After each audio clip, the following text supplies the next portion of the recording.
আসসালামু আলাইকুম। মুরগি এবং পাখিকে বিভিন্ন সময় আমরা সজনে পাতা খেতে দেই। প্রতিদিন এটা দেওয়া হয় না, তবে মাঝে মাঝে এটা দেওয়া হয়। এই কারণেই আজকে আমরা প্ল্যান করেছিলাম যে আমাদের মুরগিগুলিকে সজনে পাতাগুলি আমরা দেবো। এর পাশাপাশি আমাদের এখানে যে পাখিগুলি রয়েছে সেই পাখিগুলিকেও এই সজনে পাতাগুলি আমরা খাওয়াবো। আমি আগেই বলেছি এটা আমরা প্রতিদিন করি না এবং প্রতিদিন খাওয়াই না। মুরগির খামারের এই কাজগুলি করার পূর্বে আমাদের ওই খামারে কিছু কাজ চলমান রয়েছে, এখনো পর্যন্ত কাজ শেষ হয়নি পুরোপুরি। তাই আমরা এই খামার ভিজিট করার জন্য এখানে এসেছি এবং এখানে কিছু কাজ আমাদেরকে করতে হবে। খামারে আসার পথে কিছু নাস্তা আমরা নিয়ে নিয়েছি, কারণ এখানে কয়েকজন মিলে কাজ করছে, তাদেরকে দুপুরের নাস্তাটা দেওয়ার জন্য মূলত এই নাস্তা আমাদের এখান থেকে নেওয়া হয়েছে। এখন যেখানে খুঁটিগুলি গাড়া হচ্ছে এখানে মূলত আমরা ছাগলের খামার তৈরি করব, এই জন্য মূলত এই জায়গাটাকে আমরা বেছে নিয়েছি। আলহামদুলিল্লাহ, জায়গাটা খুব ঠান্ডা এবং প্রাকৃতিকভাবেই এটা খুবই নিরিবিলি একটা জায়গা। এই কারণে এই জায়গাটা ছাগলের জন্য আমাদের কাছে আদর্শ মনে হয়েছে।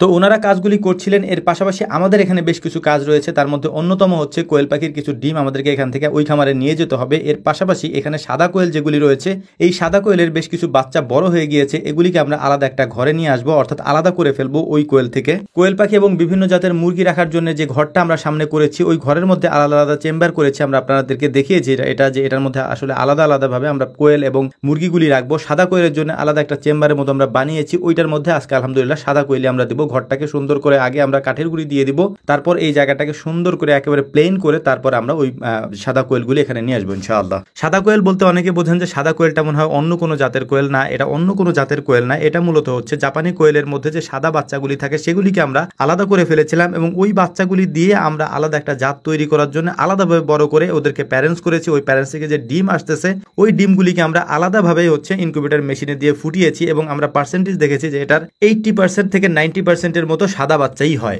দেখতেই পাচ্ছেন আমার হাতে যে কোয়েল পাখিগুলি আছে এগুলি একেবারে ধবধবে সাদা। এই সাদা কোয়েলগুলিকে আমরা আলাদা করেছি আলহামদুলিল্লাহ। ওই কাজগুলি করার পাশাপাশি এখানে যেহেতু মিস্ত্রিরা কাজ করছিল, আমাদের যে ছাগলের ঘরটা তৈরি হচ্ছে সেই ঘরের যে চালটা রয়েছে সেই চালটা আমরা এখানে দিয়ে দিচ্ছিলাম। এই ঘরটাকে আমরা সুন্দরভাবে সাজানোর জন্য একটু বড় করে করেছি, যাতে 10 থেকে 15টা ছাগল আমরা এখানে পালতে পারি। কারণ আমাদের এখানে যে খামারটা রয়েছে এখানেও প্রায় 20 থেকে 30টা ছাগল পালার মতো একটা ক্যাপাসিটি আমাদের আছে। তো দুই জায়গায় একসাথে ছাগল পালন করতে হলে আমাদের জায়গাটা একটু বড় দরকার। যেহেতু আমাদের খামার থেকে ওই খামারটা প্রায় 6 থেকে 7 কিলোমিটার দূরে, তাই এখান থেকে যাতায়াতে আমাদের একটা লম্বা সময়ের প্রয়োজন হয়। যে কারণে আমরা এই ছাগলের খামারটার যে চালটা রয়েছে এটা উঠিয়ে দিয়ে এখান থেকে চলে আসবো, কারণ ওখানে কোনো লোকজন থাকে না, যে কারণেই হচ্ছে আমাদের একটু সমস্যা হয়ে যায়। এর পাশাপাশি ভিডিও শুরুতেই বলেছি আজকে আমাদের মুরগিগুলিকে আমরা হচ্ছে সজনে পাতা কেটে এনে দিব। তো সজনে পাতা আনার জন্য আমাদের যেতে হবে বাগানের মধ্যে, অন্য জায়গা থেকে এটা সংগ্রহ করতে হবে। তো সন্ধ্যা হওয়ার আগে এই কাজগুলি করার জন্য আমরা আমাদের বাগানের এখানে চলে এসেছি। এখান থেকে এই সজনের ডালগুলি আমরা নিয়ে নিব। আর সজনে পাতার ডালগুলি থাকে একেবারে নরম, এখান থেকে গাছে উঠে পারতে গেলে ডাল ভেঙে পড়ার একটা ভয় থাকে। এ কারণে হচ্ছে খুব সাবধানতার সাথে আমাদের উঠতে হচ্ছিল,